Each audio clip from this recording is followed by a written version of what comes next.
তো আমি একটু টিপস দেন না যে কিভাবে বিয়ে পটাতে পারতে হয়। আসলে এগুলা কি পরিকল্পনা করা হয় নাকি মাঠে এসে যা মনে হয় ওটা দিয়ে কি করা হয় কিভাবে? আপনার কি মনে হয় এটা বলেন তো? আমার মনে হয় যে আপনি ঘোরেন, হয়তো বাইরে আসেন, তারপরে যেটা আইডিয়া আসে সেটা, আর যেটা পরিকল্পনা করে বানান লম্বা ভিডিও, ওগুলো মনে হয় একটু ইউনিক আচ্ছা, আমি আমি পরিকল্পনা আমি থাকে। জাস্ট বলি, আমি যখন প্রথম ভিডিও মেক করতাম, হ্যাঁ, অনেক আগে, তো তখন যখন মেক করতাম না, তখন আমার ফলোয়ার্স আপনার মতোই ছিল, ওই ধরেন 50-60 হাজার, অনেক কষ্ট করে বানিয়েছিলাম আর কি।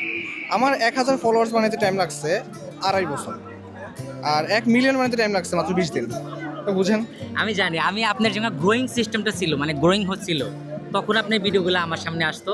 আমি তখনই দেখছি যে আপনার চ্যানেলটা অনেক গ্রো করতেছিল। আমারও এরকম 1000 হইতে অনেক দিন লাগছে, বাট 62,000 যে এখন হয়েছে, ওটা মনে হয় যে 1 মাসের লাগে না। হ্যাঁ ভাই, খুব বেশি টাইম লাগবে না, আপনি পরিশ্রম করেন, ভালোভাবে আগায় যান, আর হচ্ছে একটু ইউনিক কন্টেন্ট তৈরি করা ট্রাই করেন। তো অন্যরা যেটা বানায় ওর থেকে একটু ইউনিক, এডিটিংটা একটু ভালোভাবে করেন। এইটাই প্রথম যখন আমি ভিডিও মেক করতাম, তখন হচ্ছে আমি র্যান্ডম ভিডিও মেক করি, তো সব মেয়েরা আছে রাজি হতো না। আমি বলতাম যে এক্সকিউজ মি আপু, একজন কন্টেন্ট ক্রিয়েটর, আমি একটা ভিডিও মেক করতে পারি কিনা, যদি রাজি হতো আর চ্যালেঞ্জ দিতাম, অ্যাকসেপ্ট করতো। আর এখন মোটামুটি আমাকে অনেকেই চিনে, আর দেখা যায় 10 জনের মধ্যে 8 জনই রাজি হয়।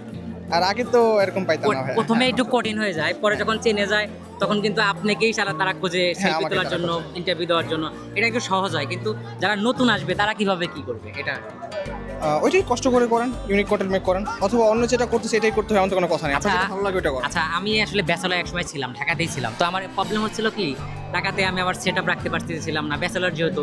বাইরে গেলে মনে হতো যে রুম থেকে এটা সেটা হয়ে যাবে, একটা সিকিউরিটি প্রবলেম ছিল। পরে আমি এখান থেকে শিফট করি যে আমি মাঝে মধ্যে ঢাকায় এসে এমনি ভিডিও বানাবো, তারপরে তুলে যায়। আপনি যে ঢাকায় থাকেন, এভাবে ভিডিও বানাচ্ছেন, প্রবলেম হচ্ছে না যে এডিটিং করা, তারপরে সপ্তাহে কতদিন ভিডিও শ্যুট করেন, ভিডিও এডিট করা কে করে? সেটা ভালো প্রশ্ন করছেন। আচ্ছা, আপনি যে মাইক্রোফোনটা দিচ্ছেন ডিজিআই মনে হচ্ছে, এটার প্রাইস কত? এর দাম হচ্ছে 16,000 টাকা। 16,000 টাকা। আর যে সেট আপের যে ওই ক্যামেরাটার দাম কত?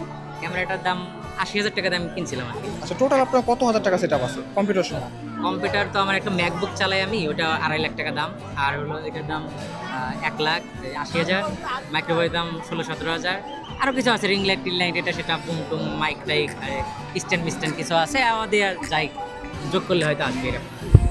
আচ্ছা, আপনি টিকটকে জিজ্ঞেস করলেন যে কীভাবে সফল হবে নতুন অবস্থায়। আমি জাস্ট বলি, আমার অনেক কষ্ট করে 20,000 টাকা দিয়ে আমি একটা ফোন কিনছিলাম আজ থেকে 5.5 বছর আগে। তো ওই ফোনটা দিয়ে ভিডিও করে আমি ভাইরাল হয়েছি। আমি অনেক কষ্ট করছি, আমি জব করছি, কল সেন্টারে জব করছি, আমি দেখা গেছে আমি কোনো গার্মেন্টসেও জব করছি। তারপর থেকে যতটুকু টাইম পাইছি ততটুকু টাইমে আমি ভিডিও মেক করতাম। তো হঠাৎ করে আমার হয়তো কপালে ছিল, ভিডিওটা ভাইরাল হয়ে গেছে। বাট আমি ভিডিও অনেক আগে থেকে বানাই, ক্লাস 8 থেকে বানাই। অ্যান্ড যদি এখনের কথাও বলি, আমার জাস্ট এই যে একটা আইফোন আছে, এটা সেকেন্ড হ্যান্ড, খুব বেশি দাম না, ডিসপ্লে চেঞ্জ। আর এই যে দেখতেছেন একটা মাইক্রোফোন, এটা আমি কিছুদিন আগে নিচ্ছি, এটারও খুব বেশি দাম না। আর এতদিন অনেকে বলতো যে আপনি যে ভিডিও বানান, আপনি দেখতেন কি আমি কিন্তু মোবাইলের এই যে পিছন ধরে ভিডিও করতাম আগে। আমি দেখছি আপনার মোবাইলের পিছন দিয়ে। আমার আসলে মাইক্রোফোন যে কিনবো 2,000 টাকা, ওই 2,000 টাকা আমার ছিল না ভাই, আমি এই জন্য কিনতে পারি নাই।